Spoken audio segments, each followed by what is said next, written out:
wine is a mocker, strong drink is raging, and whosoever is deceived thereby is not wise. Proverbs. In.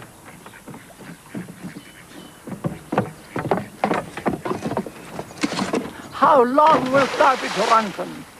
Put thy wine away from thee. The Book of Samuel. In.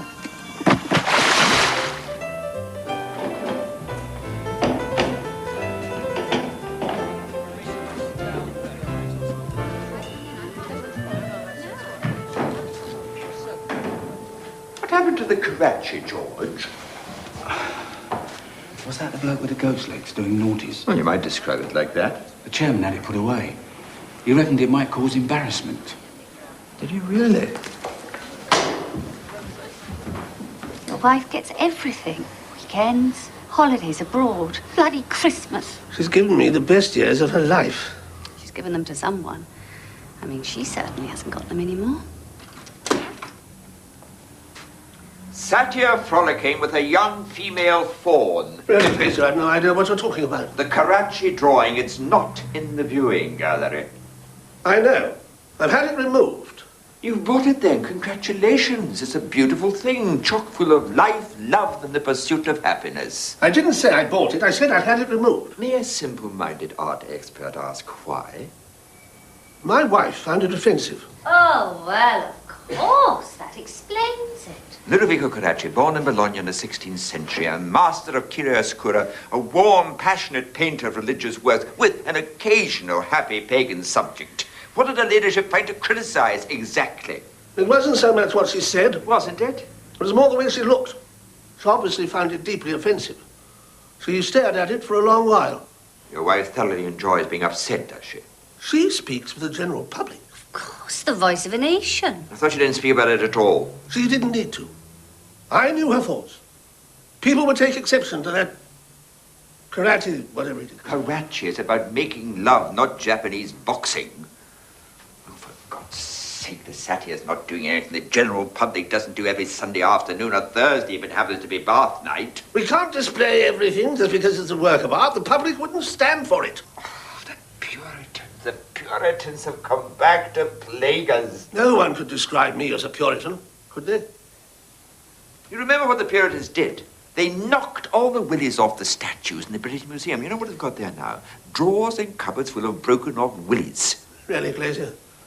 I do have more important things to do. And now they want to put them back. They simply can't remember which one belongs to which statue. All those terribly educated young people. I say, Samantha, yes, Simon, does this willie belong to Hercules or Apollo?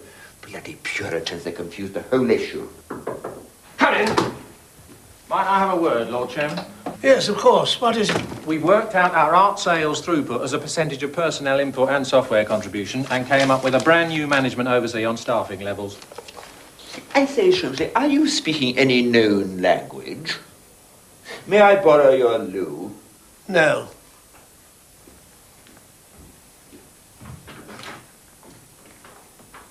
Beautiful stuff. What's so good about it?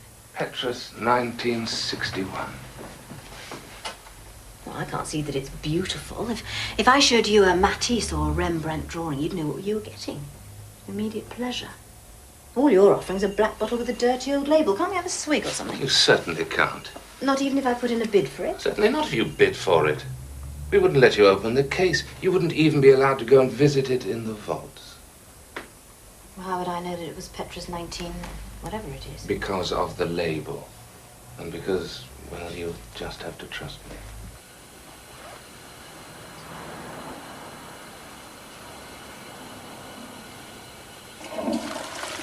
Maggie, I know I cut a few corners over the Bronzino business, but you've had nothing to complain of since then, right? Oh, yes, I have. I've a great deal to complain of. I don't know why I'm still speaking to you. Oh, come off it. You called into the wine department entirely of your own free will. Oh, it's contemptible. I gave up smoking, for God's sake. How can I be so entirely weak-willed as to want to light you up again?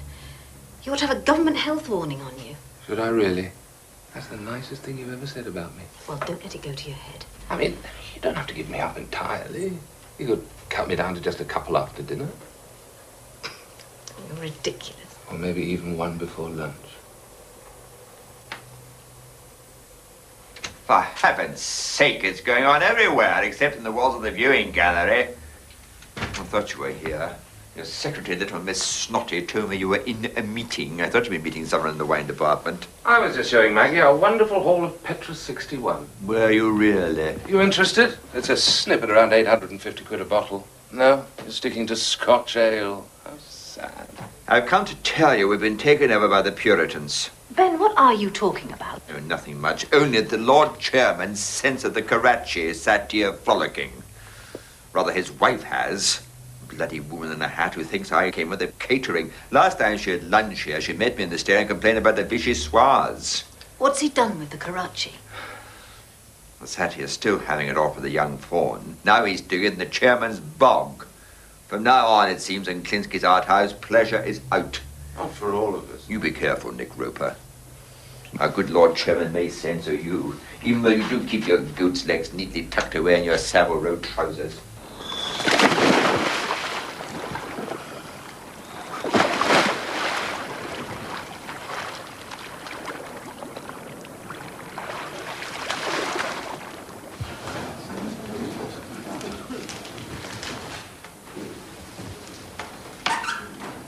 It's not all on again, is it, Maggie? You and the noisome Nick. Don't tell me you're an item once again. I suppose it's on the cards. What is? Warning of forthcoming disaster. Oh, you do exaggerate sometimes, Ben. Exaggerate? After the exhibition you made of yourselves in the wine department. Absolutely disgusting. You are an extraordinary chap. Oh, you've noticed that? You rail at the chairman for hiding the Karachi. You think the walls here should be covered with full frontal drawings of satyrs and female fawns. You see me and Nick in a modest clinch, and you behave like Queen Victoria confronted by a male stripper performing in the Albert Hall. It wasn't because you were kissing. It was because you were kissing a cat. That satyr may have had a high degree of testosterone, but he wasn't necessarily a cat. Well, neither's Nick. Necessarily. Oh, come on, Maggie, pull the other one. Perhaps he's changed. You do believe people can change, don't you? Not really. They just grow older and more irresponsible. Speak for yourself. St. Anthony in his cell, struggling against temptation. Where are you going? Back to my cell.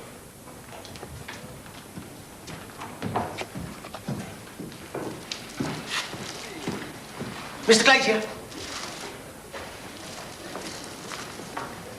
You won't remember me, sir, though we have met. I've always been a great admirer of yours. Your article on Old Gods and New, the pagan content in the religious art of the Italian Renaissance. That goes back a few years. Been my constant bedtime reading. I go back a few years, too. I'm not a renowned expert like yourself, Mr. Glazier. A humble dealer, sir, in a very small way of business. The name's Johnston, christened Oscar William Leonard, and therefore known in the profession as Owley. A play on my initials, you see. I take it in good part most of the time. Very amusing. What can I do for you, Mr. Johnston? Condiments, Mr. Glazier. I'm sorry. You don't know what I'm talking about? I'm afraid I have no idea. Condiments, pepper, salt and mustard. You think I'm mad, don't you, Mr. Glazier? You think I'm eccentric. But didn't a certain great sculptor make a salt cellar for the King of France? Cellini. None other than that famous rogue womanizer and sword fighter Benvenuto Cellini. You know your Italian Renaissance inside out, no one better. The salt cellar? You mean the one in Vienna? In Vienna, is it? Why don't you call at my business address? At your own convenience, Mr. Glazier, entirely at your convenience, and satisfy your curiosity.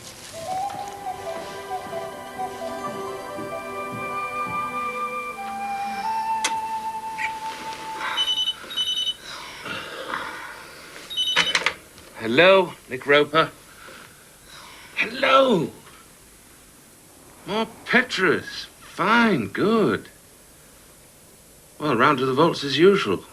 Of course we should meet. The club? Absolutely fine. Oh, well done. You up to something? I very much hope so. Who with? You, of course.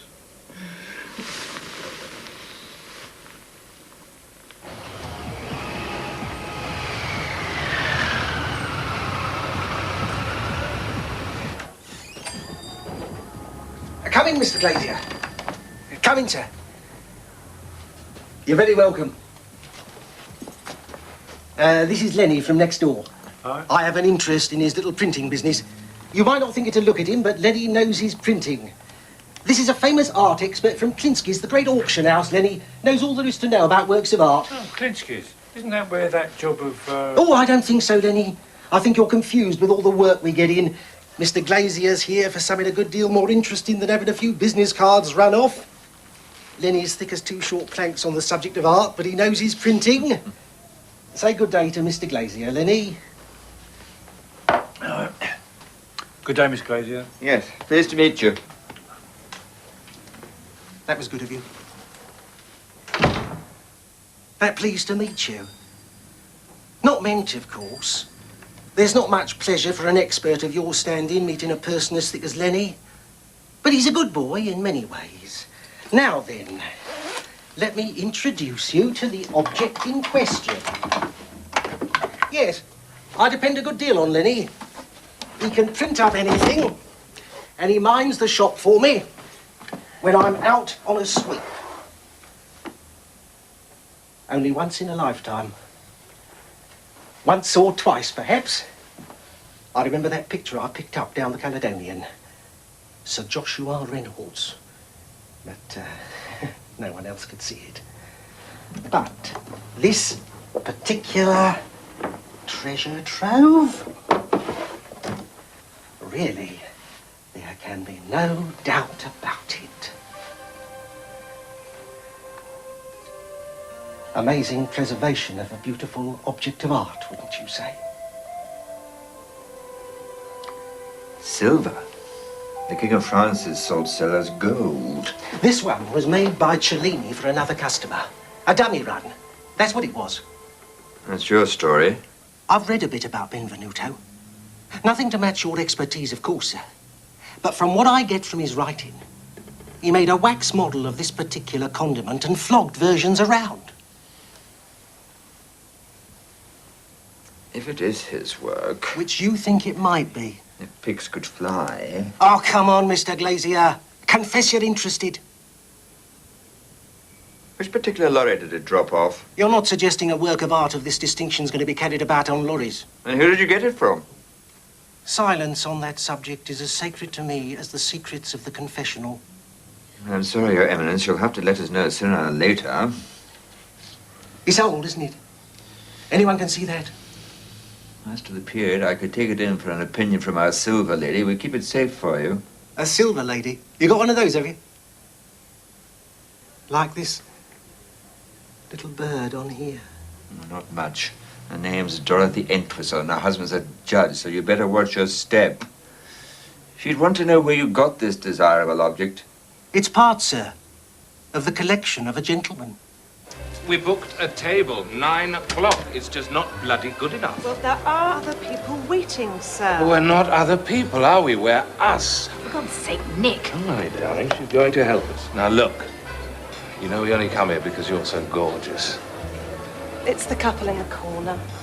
They got their bill ages ago. Right, Max. Forward march. Nick, we can wait. No need to talk. I say, are you planning on spending the night here?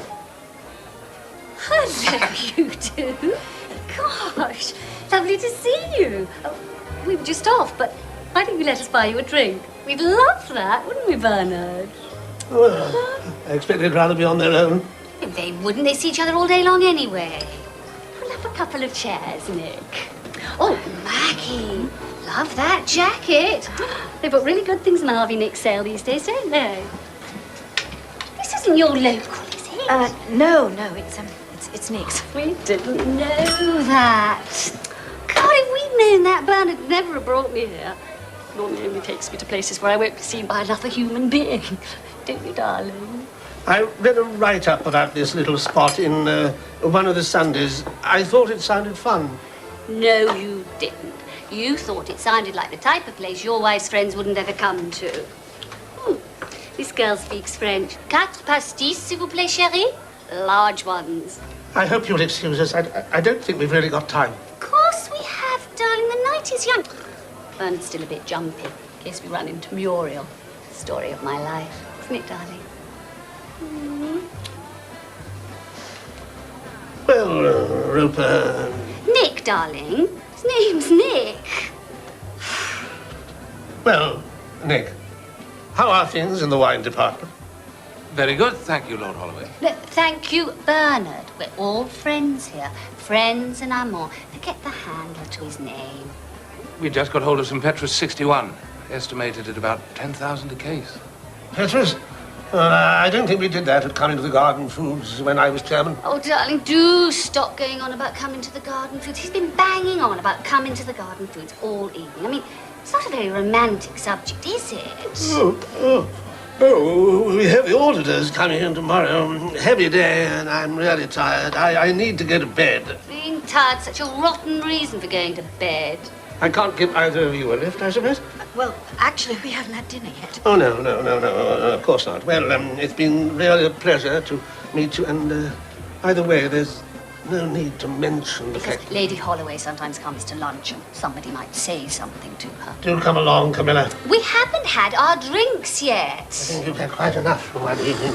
Well, so long, you two. Don't stay up too late. Remember, work tomorrow. Well, come along if you want a lift, Camilla. Benvenuto Cellini arrived in France in 1540 with the salt cellar unfinished. It was completed in gold in 42, was it? 1543. I suppose he might have cast another version in silver. He said he'd make one for whoever was destined to possess it. I bet he didn't think it would fall into the sticky hands of Ali Johnston. And the provenance is? Marque. Ali says to talk about it is to give away the secrets of the confessional. Well, he's going to have to tell us sometime. As you know, the gold salt cellar is the supreme example of Renaissance work. Worth, oh, God knows how much. He's going to have to answer some questions. I'll ring him tomorrow. Please do. If it was made in England, it would have the lion's face, maker's mark, date letter, and all that sort of thing. Nothing like that in Italy. We just have to go by how it looks. Well, how does it look? What do you think? I think it looks stunning. Yes. God damn it, Ben. I think it looks right.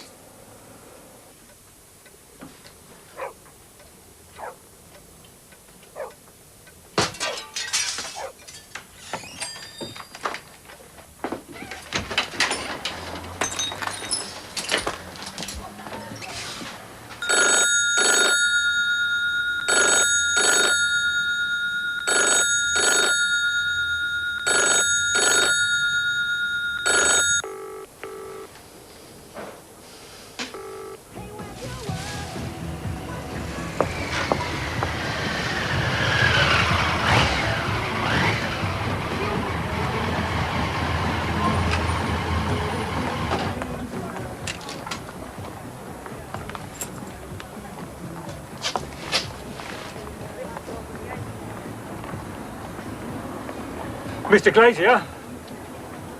I was trying to ring Ireland. It was pretty important. Poor old chap.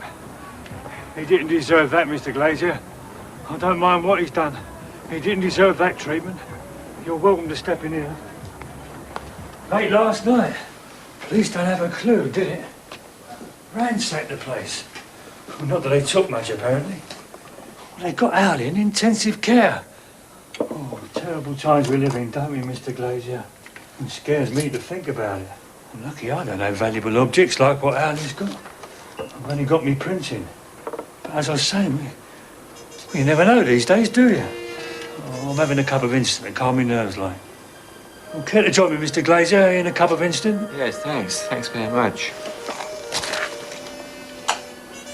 Don't suppose you got any very special claret at 850 quid a bottle.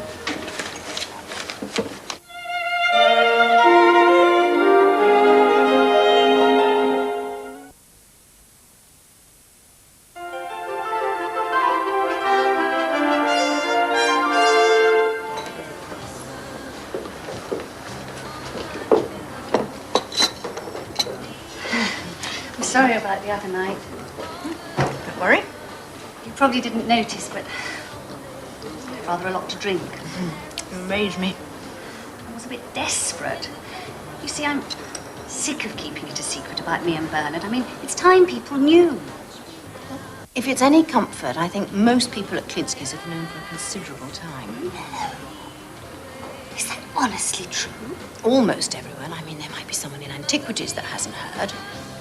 No, I think I heard them discussing it over the necklace of Queen Hatshepsut.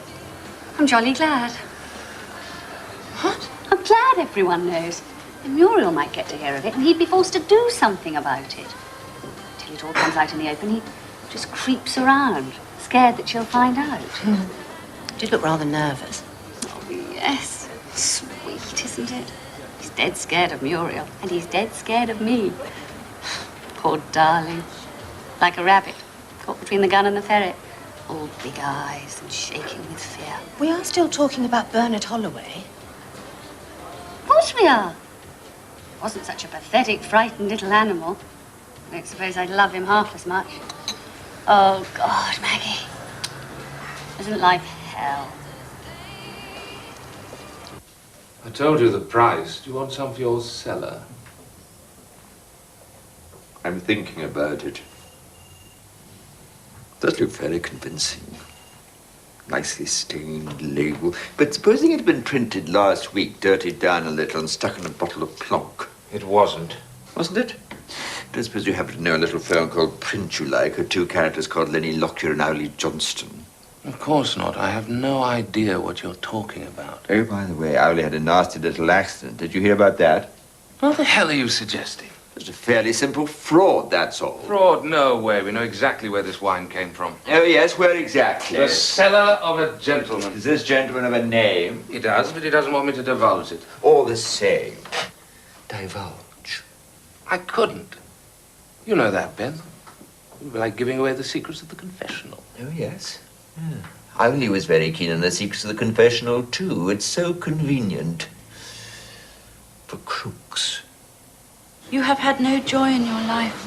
But wait, Uncle Vanya, wait. Maggie, I've got Sonia and Uncle Vanya at the Lame Duck in Hounslow.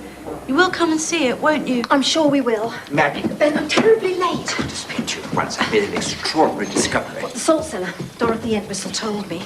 Could it possibly be right? No, not the salt cellar. This is something far more important than the salt cellar. It's about your little friend. Which little friend? Well, for the elegant, no good in makeup. Shut up, Ben. Do you want everyone in Klinsky's to hear you? But it's true. I know about Nick. I know about him too, perfectly well. Do you think I've got illusions about Nick? I've got no illusions. Takes life as it comes. Thinks it's all a bit of a joke. Slightly mad, quite dangerous to know, and he may have sailed rather close to the wind during the Bronzino business, but he is not a faker. I told you. Muriel's back at the weekend. Poor sweetheart. Is that very scary for you? She'll want to come to one of our boardroom lunches. And if Maggie Perrone or Nick Roper have told anyone about that unfortunate encounter... You mean the night we bumped into them? I'm very much afraid that... I know, darling. You usually are very much afraid, but you're not to worry. Aren't I?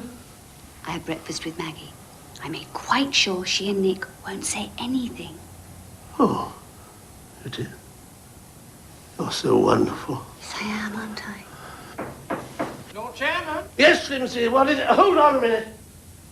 It's Shrimsley. He mustn't see you in the room. I'll go then. No, not through the door. He'll see you. Then where? In the toilet.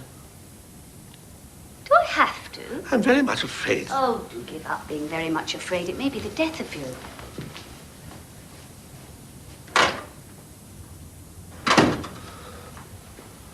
All right, Shrimsley.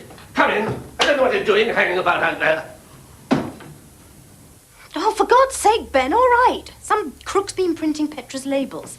How many wine dealers are there in the world? Some crook who's got a connection with Klinsky's. His partner came here with a salt cellar. That doesn't prove a thing. And when I asked your little friend... He's quite big, actually. When I asked your big friend where his source of Petra 61 came from, he didn't dare tell me. He didn't want to tell you. Comes to the same thing. No, it doesn't. You know why you're trying to rubbish Nick, don't you? Why? Because you're jealous. I'm what? Well, perhaps a little jealous. You mean I'd like to be a hooray Henry, an old public school yobbo?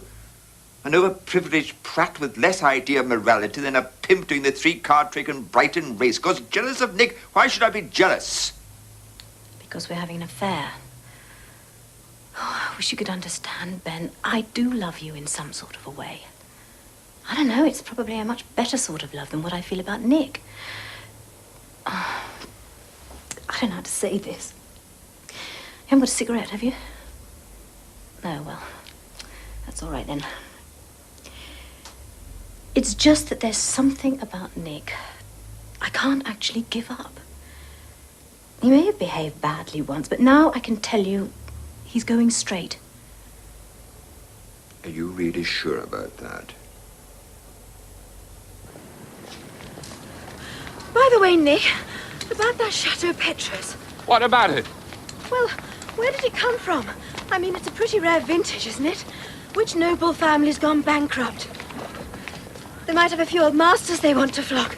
A Raphael in the wine cellar. I thought I made it clear to Ben. I'm not telling. I'm not Ben. His mouthpiece, aren't you? His little ventriloquist dummy. See if you can get it out of him with those instructions. All right. Ben has got some far-fetched idea in his head. He's suspicious. Of me? Well, yes. Well, he would be. The old chap fancies you. That's got nothing to do with it. I told him you weren't up to anything iffy. All you've got to do is tell him where it comes from. I don't think my client would like that at all. Just tell old Ben Glazier to mind his own bloody business. Speed up, Mags, or would you rather jog with the elderly? Nick? Ben, Nick Roper speaking. Now, don't ring off in a huff or anything. I just think we should get together for, well, a bit of a heart-to-hearter. Morning. Why on earth did you ask me to lunch at your club? How on earth did you accept? Will this do? Out of curiosity, perhaps. I'm on a mission to find out much more about rare and fine wines. I'm after some of your secrets. Oh, give it a rest, why don't you? Why should I? Give me one good reason. All this business about labels. You've got Maggie running after me asking questions. I asked you to lunch, Ben, to tell you to stop interfering. Because there's no real point, is there? You don't really want Maggie all to yourself. You wouldn't know what to do with her. I suppose I could protect her. From what? Bad company. She is grown up, you know. She's over 21. She holds down a pretty responsible job at Klinsky's. She's perfectly entitled to fancy who she likes. And it's one of the facts of life. You'll just have to get used to that she fancies me. So why don't you just lay off? Enjoy my bad company over a bottle of club claret and liver and bacon, I think, Gilbert, and bread and butter pudding to follow. Anyone in particular died at Klinsky's recently? Unfortunately not. I'm Parsifal Mallows. I do the obituaries in the Informer. We specialize in reminding the world about the dear departed's little eccentricities and disgraceful scandals. Is there anyone with that sort of record in the art world been looking rather peaky recently? Well, give me the wink if you think of anyone. I'm afraid the one I'm thinking of is looking rather well at the moment. Out of the lamb cutlets, I think. So what's it to be, Ben? Peace and goodwill all around? That's a beautiful object. Not as beautiful as the one I came into Klinsky's the other day from another mysterious source. Awful responsibility, Silver. Got to have a chap in the pantry going over it again and again with an old toothbrush. Hello, Bertie. Who's that? My eyes on what they were. Is that John Roper? That's right, Bertie. This is Ben Glazier, Bertie Wednesbury. Glazier? Not Shropshire at all. The Glasgow Glaziers. We had a lot of silver once. Lost it all, unfortunately, during the war. You were bombed out? Bombed? Good God, they didn't have bombs in the war when we lost half the Emily Silver. Pikes and helmets. Well, a few muskets, I suppose. I think Bertie's talking about the Civil War, you know, Cavaliers and Roundhead. That's right. Charles I versus Oliver Cromwell. Roundheads? Oh, I don't know about Roundheads. Bloody Puritans, that's what I call them. Killjoys, party poopers. You don't like Puritans, do you, Glazier? As a matter of fact, I can't stand them. Good man. I say, Roper, your friend says that he doesn't care for Puritans. Well, let me tell you the whole history of my family. The curse of the Wednesburys. Cavalier husbands married to killjoy Puritan wives, and that don't lead to a happy home life. You were telling us about your silver. Ah, yes, before the bloody Puritans got at it. Well, my ancestor, Henry Wednesbury, was a very close friend of Charles I, who was a great collector, as you know. They got on like a house on fire. Well, of course, Henry's wife didn't like it. She was of the praise God and shut up on Sunday school of thought. Women like that can't stand anything beautiful.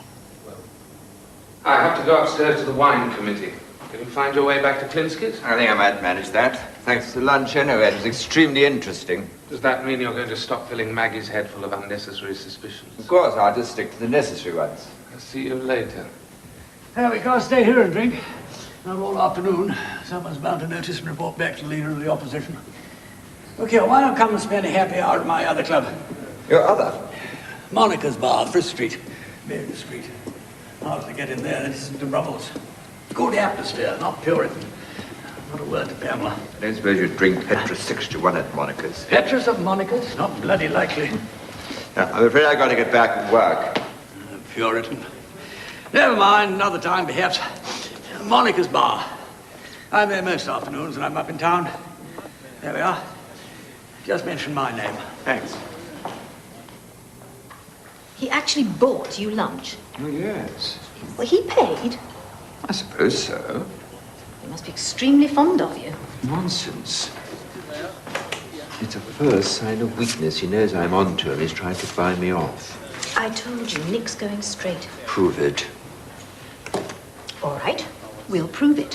What, you and Nick Roper? That wouldn't be very satisfactory. No, you and I. We'll find out about these damn wine labels. We'll clean up the salt cellar business. And we'll discover that Nick had absolutely nothing to do with either of them. You want to bet?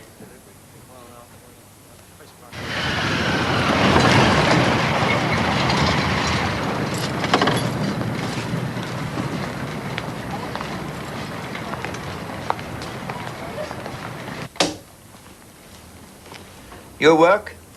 Not too sure. I am. I got it out of a box on your counter. 1961 wine printed now. Bit of an odd thing to do, wasn't it? Didn't it strike you as slightly strange? That's the job the client ordered. That's the job I carried out. So it is your work? Well, I did the printing, yes. And who's your client? And don't, for God's sake, give me any of that spiel about secrets of the confessional. Was it anyone from Klinsky's? Klinsky's? Oh, don't look so surprised. Remember when I first met you with Owley? Owley told you I was from Klinsky's. You started to tell us about some work you had done for us, and Owley shut you up pretty damn quick, as I remember. Does the name Nick Roper mean anything to you? Roper? Yes. No. No, that doesn't ring a bell at all. There, you see. Perhaps he didn't tell you his name, but he was from Klinsky's. No. I didn't mean as we were printing for Klinsky's. I mean, the client reckoned he needed labels like that for something he was going to auction. Anyway, that's what Owley told me. Owley told you that, did he? Someone appears to have been contemplating a fraud by getting Klinsky's to sell wine with forged labels. If we can find out who this trickster is, we can go to the police and tell them. But at the moment, the only name we can give them, Mr. Lockyer, is yours. Mine? Get the big fish, and a little tiddler like you might be able to swim away and hide under the rocks. I never dealt with the man, not personally. The man? Owley always dealt with him. It was always Owley. Owley's in intensive care. He can't talk. Owley always called him the captain. That's not a great deal of help. No, but I know where Owley went to meet the captain. He used to ring him up and tell him to get his skates on and come down. Down where? Some sort of afternoon drinking club down Soho. Owley said the captain's there most afternoons holding court. Monica's club mean anything to you?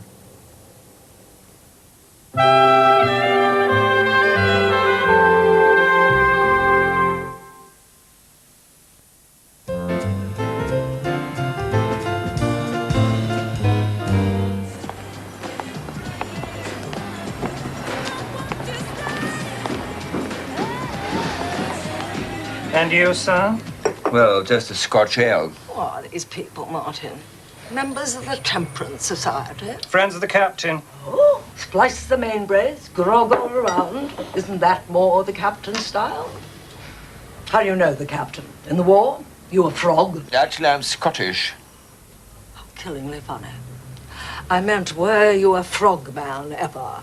A diver? No, just a poor bloody infantryman. Well, don't go on about it. Nothing more boring what some ancient fart did in the war. Packet of silk out then, Martin. Well, there's another friend of ours who's a member of this place. This exclusive members club, do you mind? Lord Wettensbury. Oh, you're Bertie's friend. You hadn't got many. Pamela sees to that. He was expecting him in this afternoon. He rang for the captain. Seems his wife's poorly. Oh, she's poorly. They're both poorly. Bloody stately home of theirs is mortgaged up to the chimney pots. Wednesbury Park. Sorry, I haven't been introduced. I'm Betsy Pitt Plummer. Pitt Plummer? Didn't your family own a Rubens? The wise virgin. Not a portrait of either of us, I'm afraid, darling. Oh, yes, I'm terribly top drawer. You rogering that young girl. As a matter of fact, no.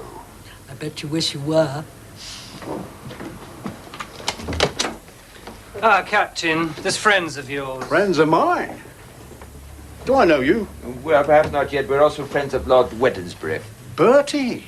You know dear old Bertie, do you? Did he send you? He said this was an excellent place for getting drunk in the afternoons. Why only the afternoon? His lordship's not coming. The ladyship's ill. That was the message. Oh, well, Bertie's not going to break his heart about that, is he? Not seeing as how she treated him. Know her too, I expect. No, I haven't met her, but, I've met Owley Johnston. You seem to have friends up and down the social ladder, you do. Oh, yes, we get to know all sorts of people in our business. What's your business? The pursuit of beautiful objects is a pretty tough trade. He's in hospital, isn't he? That's what we heard. And we were wondering why. We were also wondering why you ordered a lot of wine labels to be printed for Petrus 61. And whether the name Nick Roper means anything to you. Wine labels. Is that what you came here about? That's one of the things. You came here to ask questions. Not to see me or your old friend, Bertie. This is a good place, this is. A nice, safe place. Except for people who come here asking questions. See to it, Robin. They've been taking liberties.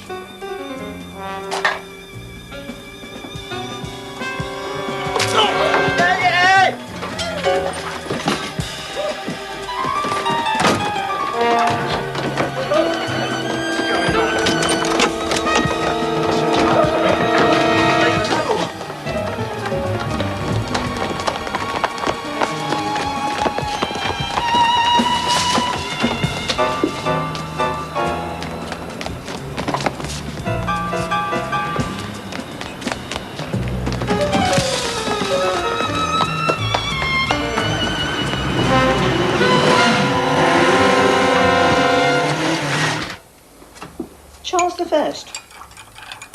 Rotten King, First-class patron of the arts. Bought as much as he could afford. Italian paintings and other Italian works of art. Like silver. Silver, yes. You look exhausted, Ben.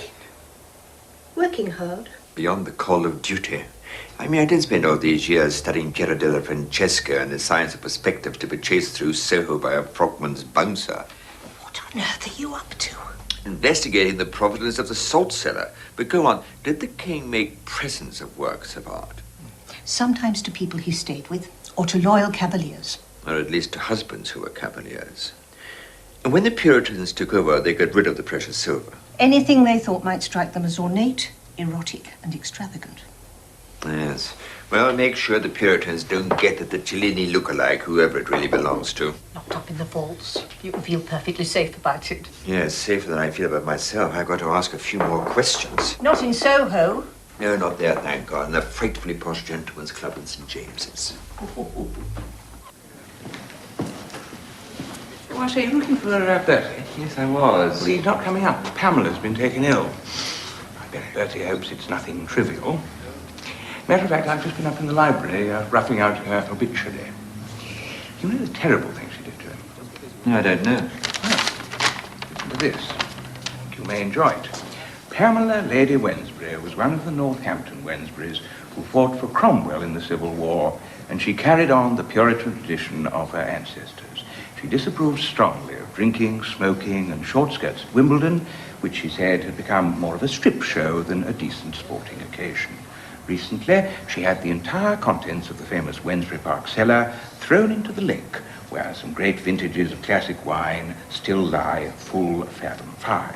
She's survived by her husband, Lord Herbert Bertie Wednesbury, who's never been known to object to drink and who had to witness the fate of an historic cellar. That's due to go in on Thursday. So she's died? Oh, no, but it's as well to be prepared. Bertie, Yes, dear? you won't take wine after I'm dead, will you, Bertie? No, Pam. Promise? Not a drop, Pamela, my dear. Not a drop shall pass my lips.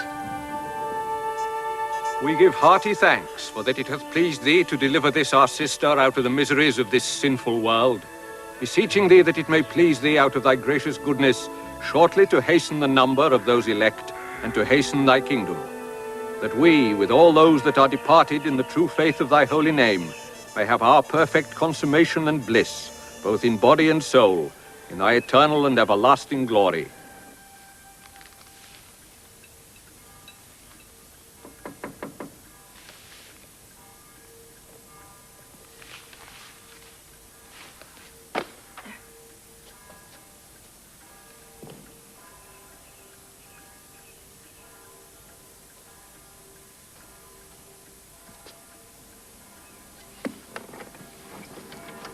Lord Wednesbury, we're from Klinsky's, the auction house. We'd like to have a few words with you on the subject of a serious wine fraud. Before we go to the police.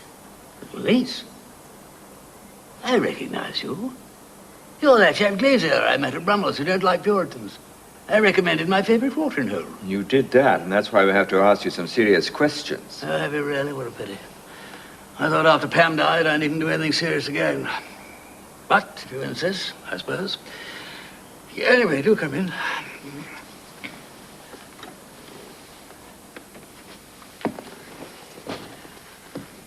Lord Wednesbury. We have reason to believe. Good reason to believe. Yes, excellent reason, that you put a large quantity of fine wine, including the Petrus, into our house for auction. Well, of course I did. I'd like to drink it all, of course I would, but... Well, we live in hard times. The roof, the home farm, disaster. Terrible losses on the pigs. You don't know a decent pig man, do you? Afraid not. Bloody hypochondriacs pigs are always complaining there's something the matter with them. And finicky about their food. Malingerers is what I call them. We had a pig man, but he left us to go into the church. Lord Wednesbury, we believe that you ordered a number of Petrus 61 labels to be forged by a printer called Lenny Lockyer in London. Hang on a minute. Not forged. I wouldn't say forged. I'd say done artistically to look like the real thing. Why on earth did you do that? Because all the old labels got washed away, of course. They got washed off when Pam chucked the cases into the lake. Well, she'll be happy now she's in heaven with all those bores drinking Diet Coke. You cannot imagine what it is like to have your entire cellar, brandy as old as Napoleon, port offered to Edward VII, all chucked in the bloody lake. Drowned. I'd rather have had Pam drown some of our ghastly relatives. The Puritan branch of the family. Yes, Cromwell's men. And women. The women were the worst. So I suppose you hired the captain to dive for the booty. You know the captain? Yeah, rather too well. Chap I knew was in the Navy. Banjo Buckleworth. Well, Banjo put me in touch with this frog fella. He'd been Banjo's petty officer, but always called himself the captain after the war. Gave himself promotion. A bit of a chancer, in my opinion. Well, he got hold of some divers who pulled the stuff out for me while Pam the Puritan was fast asleep. Never heard a sound from the lake. Terrible shame. Had to sell most of the stuff. So what you sent to Klinsky's was genuine Petrus 61? Well, of course it was. Our man in the wine department, Nick Roper, did he know anything at all about the forged labels? Why should he? That's exactly what we wanted to hear. Isn't it, Ben? That's what you wanted to hear, anyway. Oh, we have some reason to think that claret wasn't the only precious thing that the captain and the frogmen fished out of the water. Really? Is your family a habit of throwing valuable items into the lake? Well, now you come to mention it. Terrible, the Northampton branch of the family. My ancestor in King Charles's day married one of them, Lady Susanna. Well, he had a famous bit of silver done by some Italian fella, very well known. Chap who murdered a few people and had lots of sex. Well, artists do, I suppose. Murder people? Well, have all this sex, models and all that type of thing. Well, it gives them the opportunity, of course. I've never gone in for all that. Anyway, this piece of silver, a mustard pot or some such thing. Salt cellar. You know a lot about it. I know little. Well, that bloody old God-bothering, Cromwell-loving Lady Susanna Wednesbury took exception to the Starkers lady carved on top of it and chucked it in the lake. Thing's gone forever now, of course. Unless the captain dragged it from the bottom of the lake, safe in a steel box. Good heavens. I thought he was a bit of a chancer. You have to tell us what you'd like us to do with it. Do with her? Silver Lady Starkers? Present to my old ancestor who died at Nesby from King Charles the Martyr? I say, do you think we'll get a spot of cash for it?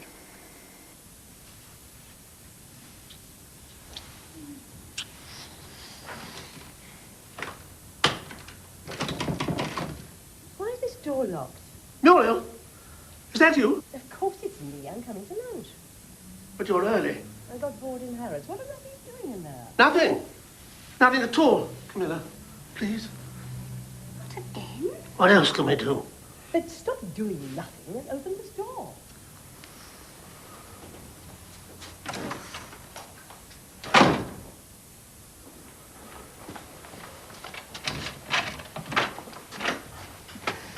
What on earth were you up to? Trying to work. Without interruption. Really, Bernard? What a funny little person you are.